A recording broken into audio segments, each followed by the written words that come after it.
কেন মাতা লক্ষ্মী ব্রাহ্মণদের অভিশাপ দিয়েছিলেন তিনি তাদের ঘরে বেশি দিন থাকবেন না? মহর্ষি ভৃগু উপস্থিত হন বৈকুণ্ঠ লোকে। সেখানে পৌঁছে তিনি দেখেন ভগবান বিষ্ণু বিশ্রাম করছেন। বহুক্ষণ ডাকাডাকির পরেও তিনি সাড়া না দিলে মহর্ষি ভৃগু সোজা গিয়ে শ্রী বিষ্ণুর বুকে লাথি মারলেন। এই আঘাতে শ্রী বিষ্ণু নিদ্রা ভঙ্গ হয়, কিন্তু শ্রী বিষ্ণু এই অপকর্মের পরিবর্তে তাকে কোনো রকম অপমান করেননি, বরং মহর্ষিকে সম্মানের সাথে বসিয়ে মহর্ষির পায়ে হাত দিয়ে পরীক্ষা করছেন মহর্ষি কোনো ব্যথা পেয়েছেন কিনা।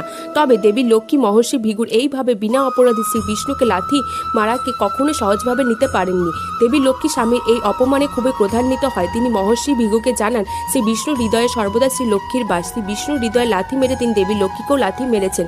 এই অপরাধের জন্য শ্রী বিষ্ণু তাকে ক্ষমা করলেও দেবী লক্ষ্মী তাকে ক্ষমা করবেন না। মহর্ষি ভৃগুকে দেবী লক্ষ্মী অভিশাপ দিয়েছিলেন, আজ থেকে কোনো ব্রাহ্মণের কপালে লক্ষ্মী সইবে না। ব্রাহ্মণ যত দান দক্ষিণে প্রাপ্ত করুক না কেন, ব্রাহ্মণের ঘরে সর্বদা অর্থকষ্ট থাকবে।